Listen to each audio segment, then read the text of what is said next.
O estudo da lei de reprodução, inserida na parte terceira das leis morais do Livro dos Espíritos, exige de nossa parte, os que a ela nos dedicamos, alguns conceitos prévios. Isto porque não entendê-los pode nos levar a adotar uma postura defensiva em face daquilo que o codificador lançou, seja como pergunta, seja como análise. E nós temos que ter essa postura exatamente porque uma obra deve ser analisada primeiramente no contexto em que foi produzida. Não é possível imaginar que um texto escrito no século XIX, notadamente em algumas das suas considerações, não do ponto de vista dos espíritos, e nós vamos ver que os espíritos adotam uma postura, mas Hippolyte Léon Denis Rivail era um homem do século XIX, reencarnado em 1804, desencarnado em 1869, frequentando os círculos de cultura francês. Ele tinha a visão que os franceses tinham sobre o assunto, temas, notadamente este, ligado primeiramente às questões de raça. Para nortear os nossos estudos, eu gostaria de me valer preliminarmente do conteúdo de uma palestra que está à disposição na internet para aqueles que por ela se interessarem pelo seu conteúdo, né?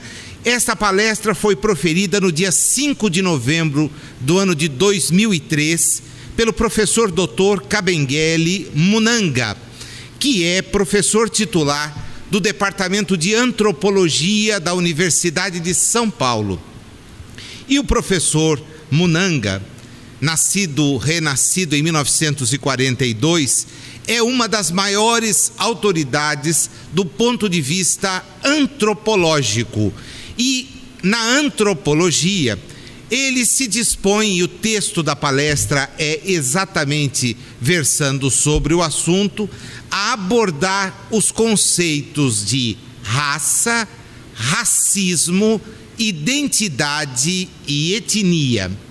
Ele começa a sua abordagem promovendo um largo estudo histórico acerca da evolução do termo.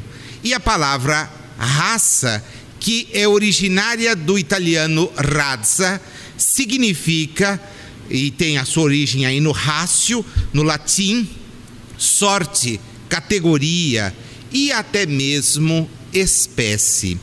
Na história das ciências naturais, o termo raça foi utilizado do ponto de vista da zoologia, mas particularmente tem sido trabalhado na botânica, com o objetivo muito claro de promover, para facilitar a compreensão e a uniformidade dos trabalhos, espécies, sejam elas de animais, sejam elas de vegetais. Foi neste sentido que aquele que para nós no Brasil é conhecido como Linneu, mas na verdade era o naturalista sueco Carl von Linné. Foi nesse sentido que ele promoveu os seus escritos que chegaram ao século XIX e aos nossos dias e instrumentalizaram os estudos. Daí porque soa-me muito estranho, no século XXI, nós que não desconhecemos a presença destes questionamentos, imaginarmos que a postura do professor Rivail, quando se vale da expressão raça, seja uma postura discriminadora. Daí porque, e peço desculpas aos que pensem em sentido contrário, não aceitar a nota explicativa que a Federação Espírita mandou incluir nas edições de O Livro dos Espíritos e de outras obras do codificador, a partir de um acordo que celebrou com o Ministério Público Federal. Entendo que a federação deveria ter deixado que os órgãos públicos, o Ministério Público em questão, fosse aos tribunais para argumentar se Kardec era ou não racista. E que nós tivéssemos, antes da celebração desta nota, está aí em O Livro dos Espíritos, nas suas edições mais novas, assim como em A Gênese, O Céu e o Inferno, O Livro dos Médiuns, esta nota diz que Kardec não era racista, mas é evidente que não. Kardec era um homem do seu tempo. As perguntas que ele elaborou são perguntas colocadas considerando o conhecimento vigente à época. E os que estudamos sabemos que apenas em 1950, a Organização das Nações Unidas para a Cultura, a UNESCO, cuidou de uniformizar em documentos elaborados em 50, 51, 56, 59, 68, 72 e até na década de 90, esta questão de imaginar que haja uma outra raça que não a raça humana. Mas é uma evolução conceitual. Portanto, eu não posso tomar as páginas de uma obra escrita no século XIX, 18, 17 ou mesmo 20, desprovida de um conhecimento que somente hoje está disponível, e imaginar que essa obra seja discriminatória. Me parece, com toda a tranquilidade, que a Federação Espírita Brasileira se precipitou e que os espíritas fomos discriminados. Porque se é para questionar conteúdo de obras, nós temos muitas que embasam religiões predominantes em várias partes do mundo, que contêm elas preceitos seriamente questionáveis. Para tais, nada foi feito. Mas, do ponto de vista espírita, eis que nós tivemos que engolir, me desculpe a palavra, porque é a que melhor soa, uma nota explicativa, e que, nas questões de hoje, vai aparecer o tempo todo, como se tivéssemos que pedir desculpas, porque o codificador, um homem do século XIX, usasse uma palavra da forma como ela era usada no seu tempo. Nenhum espírita, como nenhum ser humano, pode ter para com os demais qualquer preconceito. Esta é uma postura claríssima. E os espíritos o tempo todo nos norteiam. Começam lá, como já estudamos, na questão de número 200, 201, 202, a questionar a própria questão do sexo. Quando nos dizem que na expressão física adotamos o sexo masculino ou o feminino. Mas enquanto espíritos, não dependemos da organização de natureza sexual, por uma questão muito simples. Corpo gera corpo, mas espírito não gera espírito.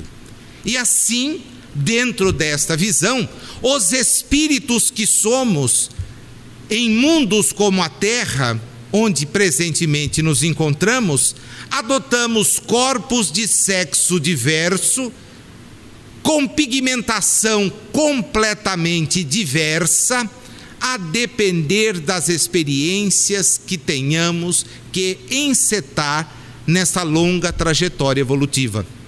Isto é base de doutrina espírita. Isto é fundamentação do ponto de vista espírita. Pensar diferente é querer impor aos espíritas e ao seu codificador uma postura que ele jamais teve. Jamais teve.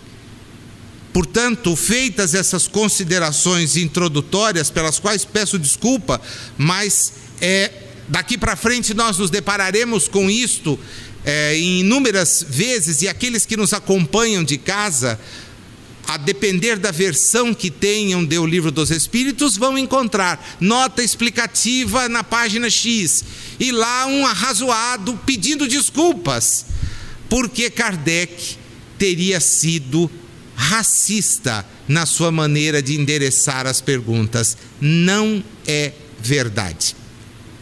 Não é verdade. Os detratores, aqueles que nos acusam, demonstram clara e simplesmente que não conhecem a doutrina espírita. E é muito preocupante quando pessoas que não conhecem um tema, sobre ele queiram discorrer, sobre ele queiram tecer as suas considerações. É necessário estudar, e estudar a fundo, para chegar a esta conclusão. Feita esta abordagem, vamos então aos dois grandes tópicos que o dia de hoje nos reserva para estudo. O primeiro deles envolvendo a população do globo. Há uma pergunta, e Kardec aqui se mostra extremamente sintonizado com o que os economistas do século XIX e do XVIII tinham em mente. Eurocentristas que eram, começaram a perceber que a população aumentava, e olhando para a volta, naquilo que eram as cidades, na produção dos campos, na ausência de um processo que hoje sabemos permitir a produção em larga escala, eles se fazem uma questão que todos nós às vezes fazemos em casa.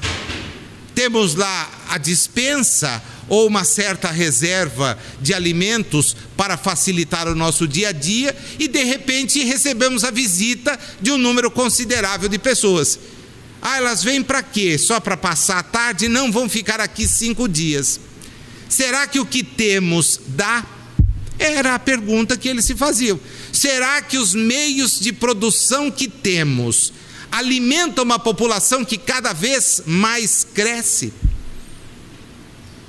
Kardec então pergunta claramente aos espíritos: é da lei da natureza a reprodução dos seres vivos? Evidentemente. Sem a reprodução, o mundo corporal pereceria. Portanto, visões religiosas, que mais tarde nós teremos condições de abordar, que pregam a abstinência da reprodução, estão completamente contrárias às leis da natureza. Porque foi graças à reprodução que todos nós podemos estar aqui, nesse instante. Foi graças à abnegação dos nossos genitores, à visão que tiveram de mundo, que nós podemos estar aqui numa nova reencarnação. Então a pergunta de Kardec é claríssima. A reprodução é uma lei natural. E ela vem depois da lei do trabalho, pelas opções que ele fez, mas poderia ter sido a primeira lei analisada. Porque só através da reprodução o homem pode estar numa nova experiência reencarnatória. Agora, nunca nos esqueçamos, os corpos que detemos são obtidos a partir da conjugação, do ponto de vista fisiológico, da contribuição de nossos pais e mães. Porém, os nossos espíritos, não foram criados no instante da concepção. 2, jamais deixaram de estar fora do processo norteador das nossas reencarnações. Esta é a visão espírita. O espírito preexiste. As visões religiosas do mundo são claras em admitir que o espírito sobrevive, mas isso é muito pouco. Nós precisamos entender que somos os arquitetos do nosso processo evolutivo. E a compreensão de tal maneira de ver torna a questão da morte completamente tranquila. Porque o espírito que preexistiu ao corpo, evidentemente sobreviverá à desencarnação, ao término do corpo, por inúmeros motivos aquele serviu de romagem. E o que acontecerá? Bom, voltará para onde todos viemos, examinar-se-á, verá os acertos e desacertos e pedirá uma nova oportunidade. Será ela concedida? Felizmente, graças ao aumento da população do globo, nós temos chances concretas de voltar a reencarnar. Mais à frente a gente vai parar e refletir um pouquinho sobre isto. Mas agora é tranquilo. Então você reencarna, tem uma nova experiência para avançar. Indo sempre a população na progressão crescente que vemos, chegará tempo em que seja excessiva na Terra. Ora, aqui ele está reproduzindo a preocupação de Malthus, que tinha, do ponto de vista econômico, exatamente esse dilema. Tanta gente habitando, será que os alimentos serão suficientes?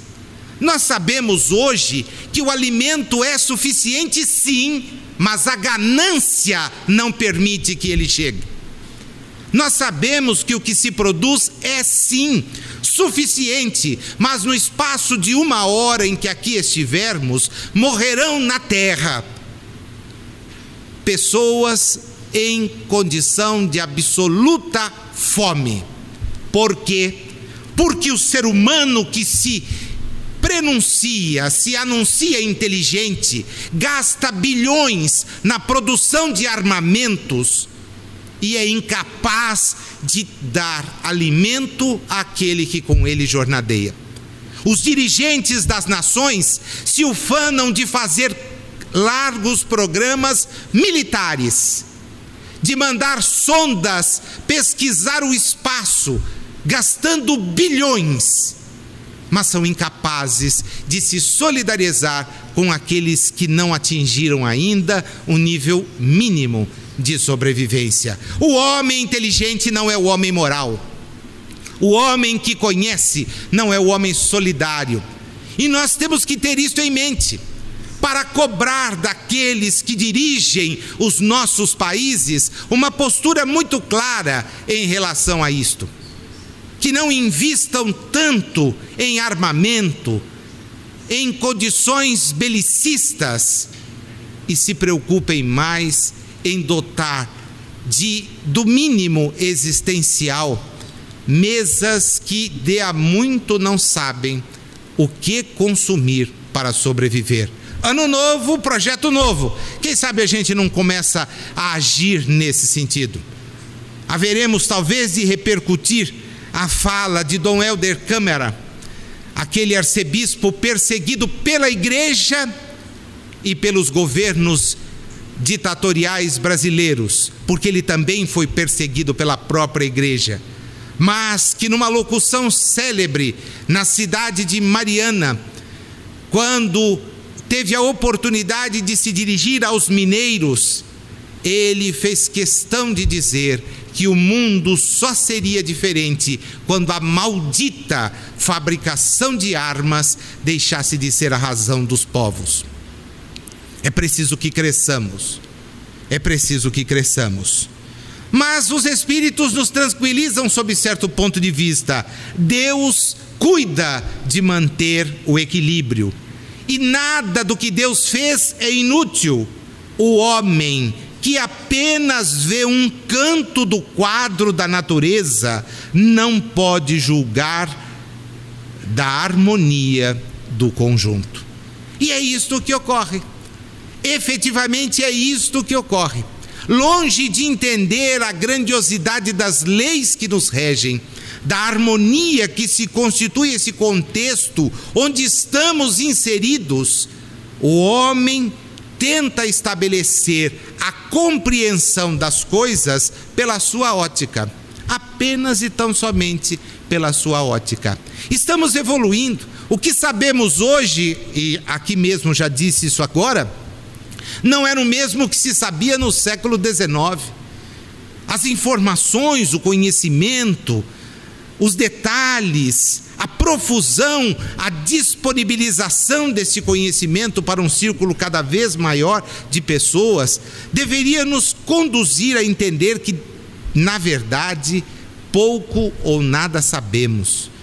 E tentar entender o contexto em que estamos inseridos, considerando apenas e tão somente o ponto de vista material, é isto que os espíritos nos norteiam. É olhar um quadro apenas e tão somente por um ínfimo canto, por um pequeno campo. É necessário abrir. Já pensou quando aqueles que se afirmam entendidos vierem a conceber a presença do Espírito?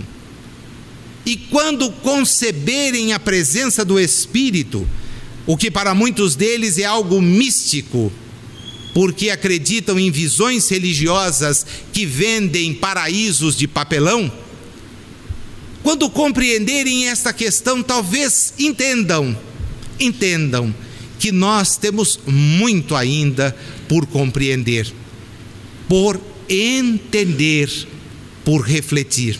Estamos vendo um pequeno canto de um quadro da natureza e considerando muitas vezes nas nossas digressões a realidade apenas fisiológica.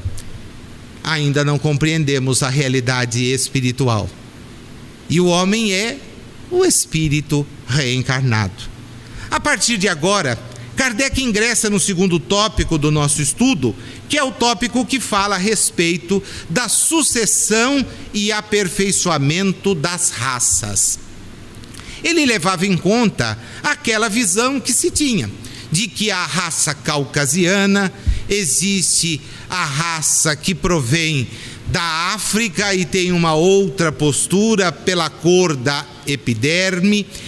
Ele levava em conta a visão dos ameríndios, que tinham uma outra coloração de pele e que era a realidade do conhecimento científico daquele instante. Nós sabemos que a cor da epiderme não nos diferencia porque somos todos homens. Mas não era essa a visão religiosa no século XIX. A religião predominante à época tinha escravos porque os entendia sem alma. Era essa a postura. E quem eram os religiosos do século XIX, senão nós? As almas dos homens que estamos na terra, detentores dos mesmos preconceitos, capazes de colocar a mulher, como foi colocada e ainda é até hoje, longe do altar. As visões religiosas predominantes não põem a mulher no altar. E por quê? Porque tem uma visão de que há seres mais e menos evoluídos. É a visão que está no século XXI, correndo solta por aí, e ninguém pediu nota explicativa de nada. Ninguém pede nota explicativa de nada. Os espíritas precisam explicar porque é que na 688 está escrito assim: há neste momento raças humanas que evidentemente decrescem. Virá momento em que terão desaparecido da terra? A resposta: assim acontecerá de fato. É que outras lhes terão tomado o lugar, como outras um dia tomarão o da vossa. A sucessão no processo evolutivo que vai fazer com que haja um determinado instante, nós nem ao menos precisemos habitar mundos de natureza física bela como este, mas extremamente escaldante em dias como os que estamos vivendo.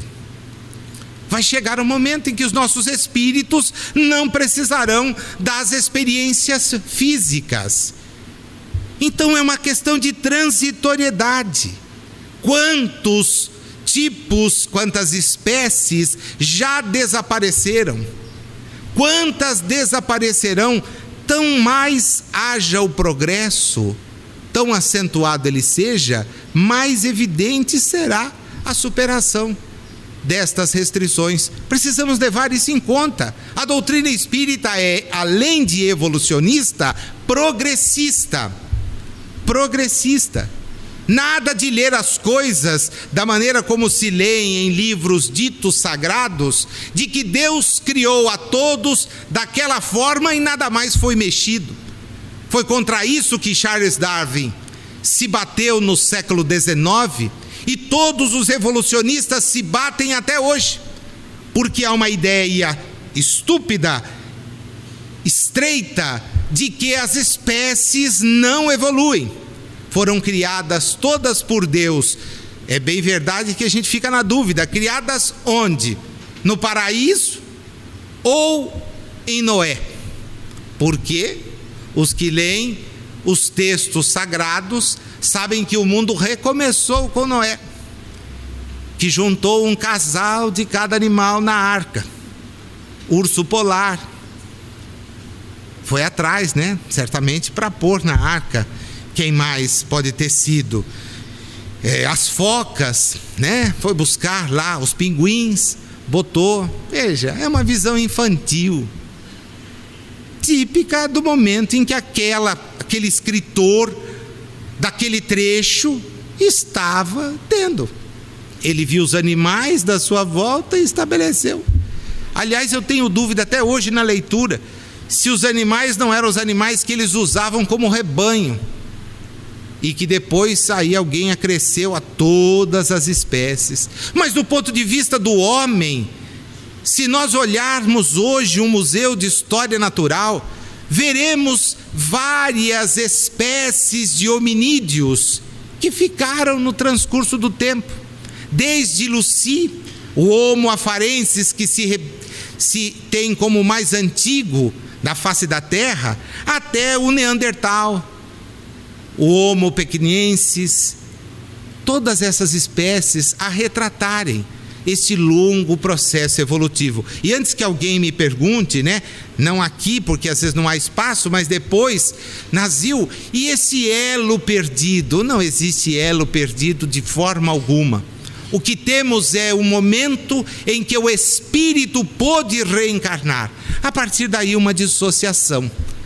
Os animais continuaram a ser animais e os homens passaram a ser cada vez mais influenciados, esse corpo humano, pela presença espiritual. Quer dizer que então o primeiro espírito ocupou o corpo do que nós chamaríamos um homem que lembra, sim, e desceu da árvore. E a partir daí começou a trajetória. Mas era um espírito como esse que está aqui hoje? Evidentemente era um espírito, mas um espírito habilitado a viver num mundo primitivo. Nós às vezes somos assim, primitivos. Basta ver o sujeito nervoso, irritado, né? Alguém que a gente olha, o Richard tem uma expressão muito interessante, né? Quando vai estabelecendo esse tipo de homens, o homem tigre, né? O sujeito parece um leão, e até se ufana. Eu, quando entro numa coisa dessa, ninguém me segura. Está aí, efetivamente, né? Mas não é que ele foi lá atrás, não. O espírito assumiu um corpo que lhe era propício, e este corpo, a partir daí, pela sua intervenção, passou a gerar essas espécies antigas. Os homens atuais formam uma criação nova ou são descendentes aperfeiçoados dos seres primitivos? E a resposta que todo mundo já podia ter encarnado, né? Ou aceito, são os mesmos espíritos que voltaram para se aperfeiçoar em novos corpos. E o detalhe triste da resposta: mas que ainda estão longe da perfeição. Somos espíritos que, pelas nossas atitudes morais, ainda estamos longe da perfeição. Podemos até ostentar corpos, e aqui eu não vou nominar nenhuma espécie de corpo, né, para não ser preconceituoso. Eu já fiz isto lá no grupo de estudo ao sábado e acabei sendo cutucado. Imagina, porque disse que havia uma espécie do sexo feminino lindíssima, né? E aí alguém não tão lindo assim já me questionou, falou: como? Então padrão de beleza cada um tem o seu, né? Mas vou usar o exemplo do Raul, Zé Raul Teixeira. E o Zé Raul Teixeira era claro ao dizer: como é que pode Deus ter criado um corpo como o do Paulo Zulu na época? E ele dizia: e o meu? Né? Todo mundo sabe como é que é o Raul, o único negro de olhos azuis, que às vezes ficam verdes. Ele diz assim: olha, Deus só me deu os olhos, né? E o resto fez o Paulo Zulu. Aí a gente vai para a praia. Quem é que chama a atenção? O Paulo Zulu. E eu? Ele disse: a minha vantagem, não preciso de protetor solar, né? E a plateia gargalhava, porque o Raul encarava as coisas desse ponto de vista animado. Somos seres em evolução, mas somos espíritos. Assim como não posso ser levado em conta pelo traje que ostento, mas sim por aquilo que sou, assim somos nós nas sucessivas reencarnações. Ocupamos corpos que são adequados ao progresso momentâneo que buscamos enquanto espíritos. Essa é a realidade do ponto de vista doutrinário. Então eu posso amanhã, Nazil, me reencarnar? Pode, se você achar que deve, se lhe for permitido. Então posso vir a mulher ou o homem mais bonito da terra? Faça forças para que sim. Agora aguente o tranco, né? Vai ver o que é ser perseguido o dia inteiro por paparazzi. E aí acabou a liberdade, né? Então, mas é o que eu gostaria, porque eu saio tão mal na foto. Depende do ponto de vista que você estiver olhando, tá bom? Vamos em frente, que é o que interessa. Do ponto de vista físico, na 690, são de criação especial os corpos da raça atual ou procedem dos corpos primitivos mediante reprodução? Vocês percebem a clareza do raciocínio dele? Ele está tentando entender a realidade científica do seu tempo e buscando nos espíritos, que nada mais foram do que as almas dos homens que viveram na terra, informações. Isso é tão evidente que há uma passagem muito interessante que está na Revista Espírita do mês de junho de 1862, quando Kardec se encontra com o senhor Sanson.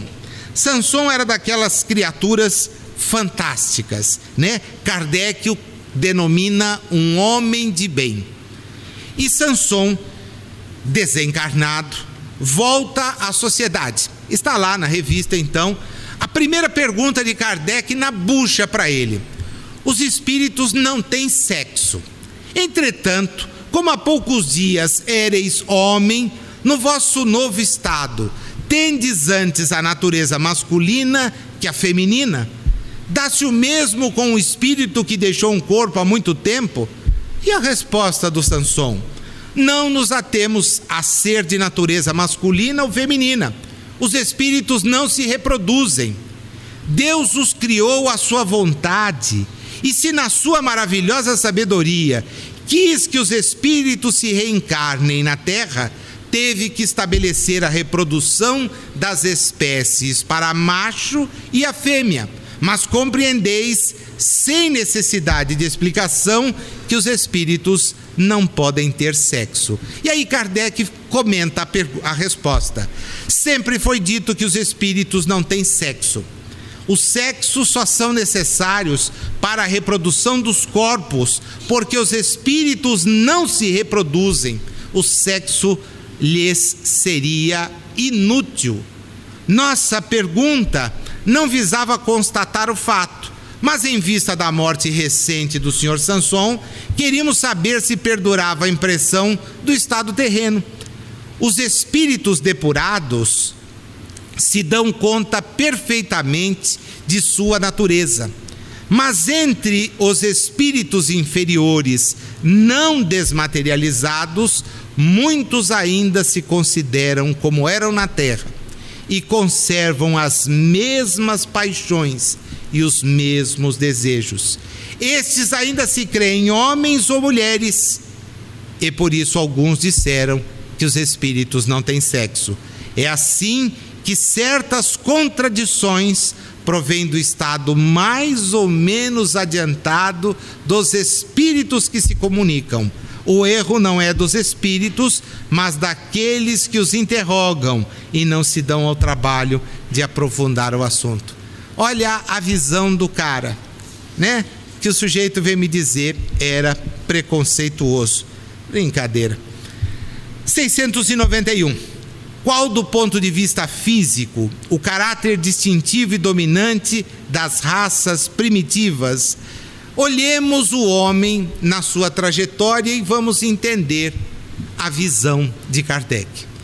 Quanto menos conhecimento detém, mais o homem se vale da força bruta. E é esta a resposta que os espíritos dão. O desenvolvimento da força bruta à custa da força intelectual. Agora é o contrário. Quando a gente percebe a atividade de um guindaste, fica pasmo. Como consegue, num conjunto de engrenagens pensado pelo homem, substituir aquilo que seria a força humana empregada em tais atividades e que agora chega a ser 100 vezes mais, 1000 vezes mais. Os animais não conseguem este tipo de proeza, mas o homem, o ser que está reencarnado, o espírito, nessa longa jornada ascensional, ele vai dotado de conhecimento, aperfeiçoando a vida na Terra. Já contei aqui, de maneira que não vou voltar ao assunto, mas na sabedoria que sempre nos deu mostra possuir, minha avó, certa feita, fez um comentário, levando em conta alguém, eu não vou declinar o nome da pessoa, até porque esta está encarnada, a avó não, mas a pessoa reclamou: olha, dona Virgínia, imagina, né, fazer o café, que trabalho que dá. Vovó olhou bem para ela, falou: percebo que você é nova e não sabe o que fala. Imagina, né? Tomar uma resposta dessa, a pessoa já se fechou. E a vovó disse: sabe como é que eu tomava café? Não é pegando a xícara, primeiro era plantando o café. Plantava, esperava crescer. Primeira florada não dava, segunda florada não dava, terceira florada, lá vinham os frutos. Pegava o fruto, era já para pôr no pó? Não. Recolhia, botava no terreiro, secava, dias e dias, recolhia, colocava aquilo e ia levar para quê? Para moer. Da moída, do grão, a moída, tinha lá o pó. Falta água. Água, sim, ia lá no poço, cilindrava, trazia, punha. Mas você faz café misturando água e pó, precisa ser com calor. Bom, então a gente tinha que ter a lenha. A lenha era simples, filha. A gente ia num dia que não chovia, pegava a lenha, separava os gravetos menores para botar o fogo, os maiores para alimentar, mantinha coberto, que se tivesse molhado não tinha nada, punha no fogão a lenha, botava a água, o pó, tomava o café. Falou: não vou te contar do açúcar porque você vai desistir, né? Aí ela falou assim: você reclama de pegar uma colher, 2 porções de um café solúvel, colocar com um pouco de água filtrada dentro do micro-ondas e dizer: nossa, dá um trabalho fazer café. Você não tem noção da vida, filha. A moça, que já não é mais tão moça assim, me disse certa feita: você ainda conta essa história por aí, né? Conto, mas omito o seu nome, né? Porque ia ficar uma vergonha se eu dissesse que você estava reclamando de fazer um café no micro-ondas. Dá um trabalho, né? Trabalho enorme lavar roupa ou com a máquina. Poxa, misericórdia. E passar, não inventaram? Inventaram. Tem máquina de passar roupa, fantástica. Custa um pouco mais caro, mas funciona. Você tem o trabalho de dobrar, porque ela já sai dobrada para ir dentro do armário. Nossa, mas tem que dobrar?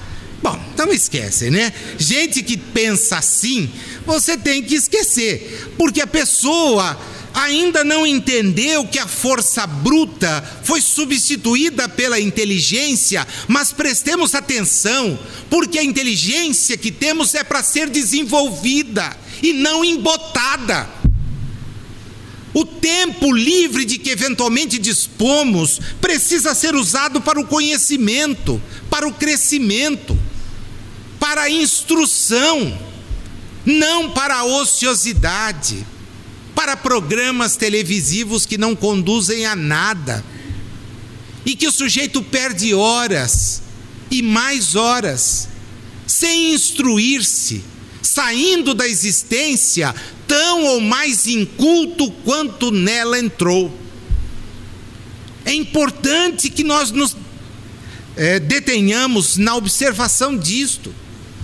Se somos poupados das atividades físicas e pensemos no que era deslocar-se no século passado, no início dele, daqui para São Paulo, se podemos fazê-lo em 50 minutos de voo, é porque a inteligência precisa ser usada numa outra direção. O nosso conhecimento tem que ser canalizado para a nossa elevação. Espíritas, amai-vos, o primeiro ensinamento, instruí-vos o segundo. Somos então convidados a esse aperfeiçoamento. A força bruta é e deve ser cada vez mais superada pela força intelectual. Portanto, medidas como estas que tornam a lavoura mecanizada devem ser vindas sempre, sempre. Ah, mas as pessoas que vão perder o emprego, meu Deus, isso é escravidão. É escravidão.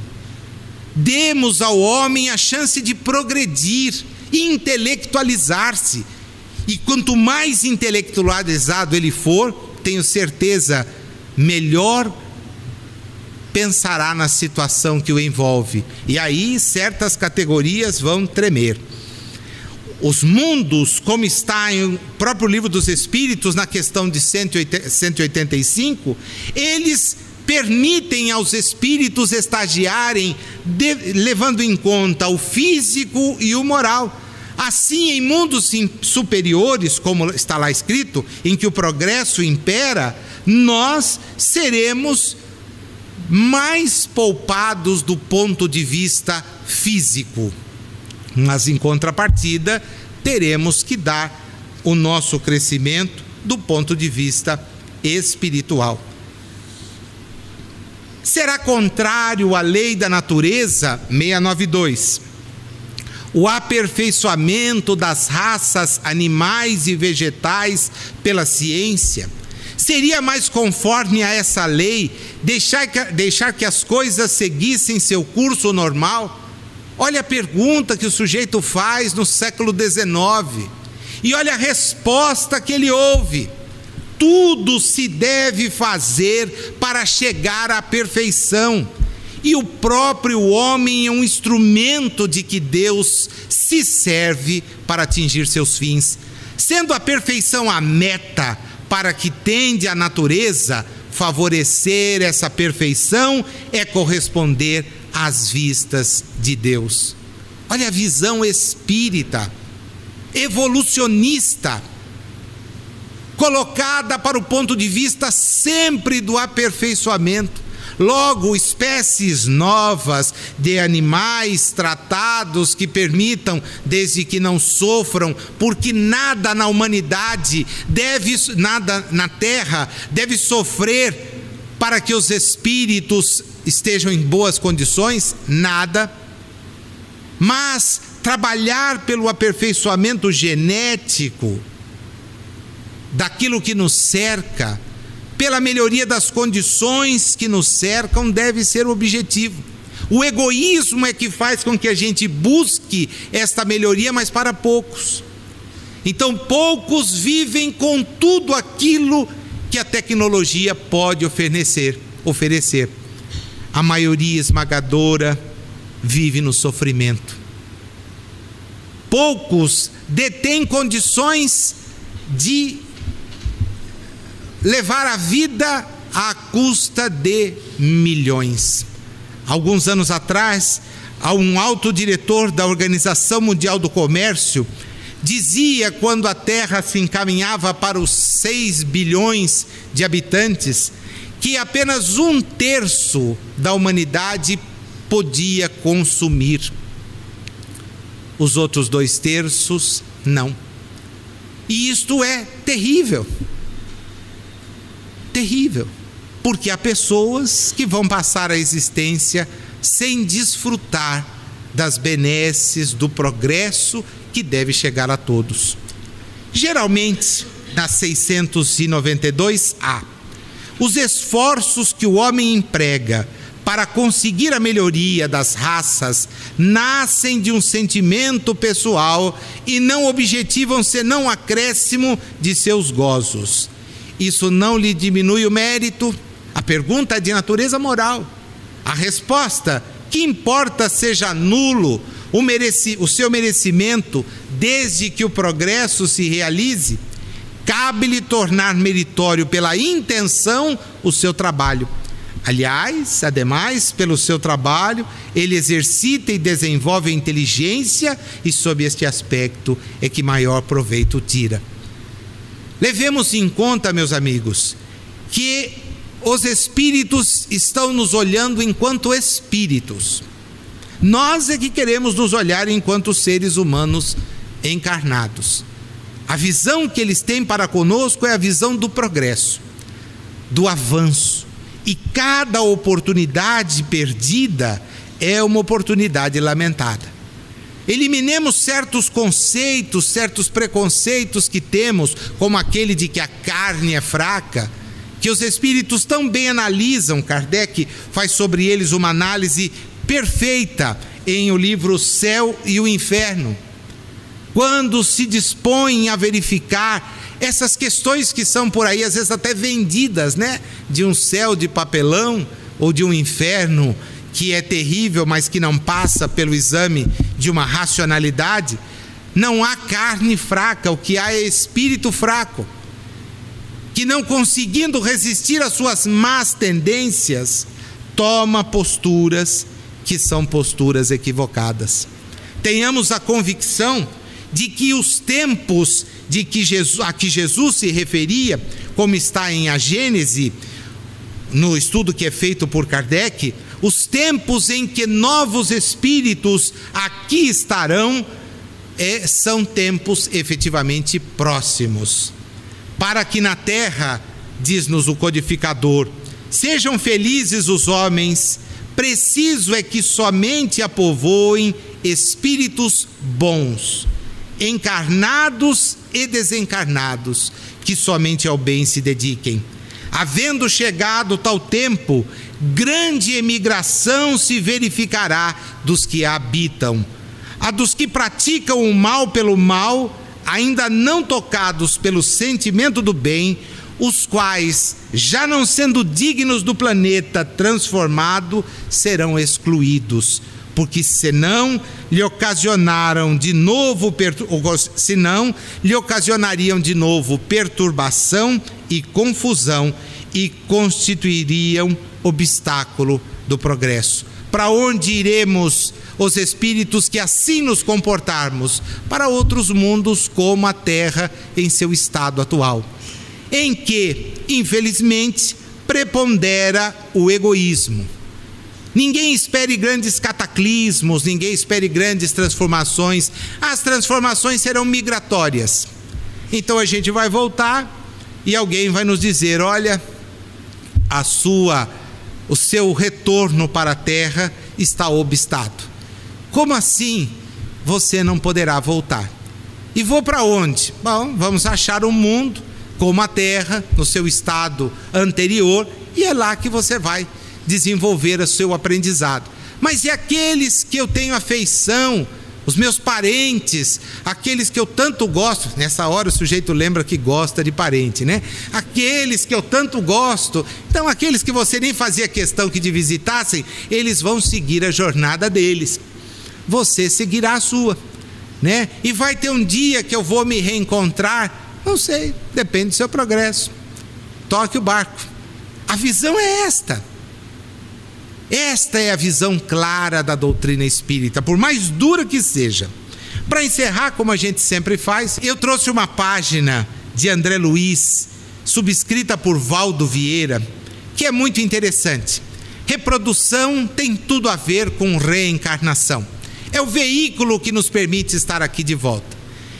E é comum que quando a gente volte para a Terra, na reencarnação, esquecendo-se das próprias parcelas que temos de responsabilidade, nós exteriorizemos esses pensamentos que André Luiz traz aqui. Vamos pensar com ele?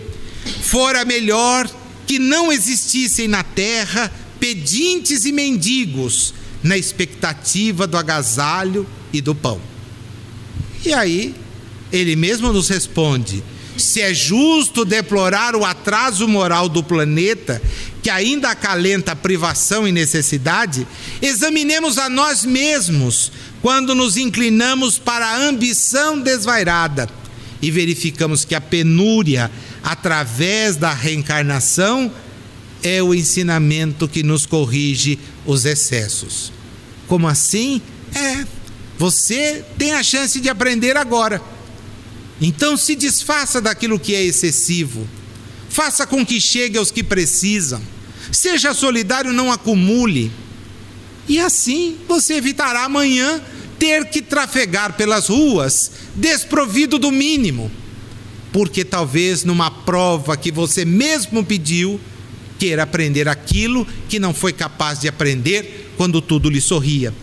Fora melhor não víssemos mutilados e enfermos, suplicando alívio e remédio.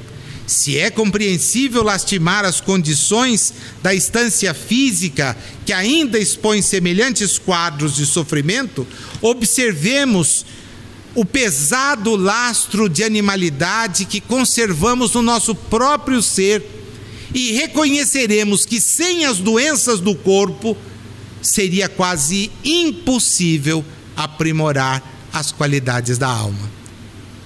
É só quando a gente sofre que infelizmente vai pensar naquilo que jamais levou em consideração. Quanta gente que ao primeiro susto do ponto de vista da saúde, aí se lembra que é um espírito. Puxa, acho que eu preciso fazer uma prece. E a gente imagina, bom, então despertou, né? Não, é pedir uma prece para que Deus leve isso de mim. E aí eu continue na minha insanidade. É bem capaz que desencarne. Fora melhor não enxergarmos crianças infelizes, suscitando angústia no lar ou piedade na via pública. Se é natural comover-nos diante dos problemas assim dolorosos, meditemos naquilo que nós temos: ódios, aversões, conflitos, contendas, que tantas vezes levamos daqui para o sepulcro. E na realidade espiritual, nos transformamos em espíritos vingativos, obsessores, e agradeceremos as leis divinas que nos fazem abatidos e pequeninos, para que através da reencarnação, entregando-nos ao amparo e arbítrio daqueles mesmos irmãos a quem ferimos noutras épocas, consigamos avançar. Terra bendita, termina André Luiz, terra que tantas vezes malsinamos nos dias de infortúnio ou nos momentos de ignorância. Nós te agradecemos as dores e as aflições que nos ofereces em cada nova reencarnação, por espólio de nossos próprios erros. E se temos um pedido para fazer, ensina-nos ele. Roguemos a Deus nos fortaleça os propósitos de reajuste e aperfeiçoamento, para que um dia, quem sabe, não muito distante, tendo a oportunidade de retornar à Terra, nós venhamos dispostos a retribuir o que dela tanto recebemos através das nossas ações, notadamente no bem.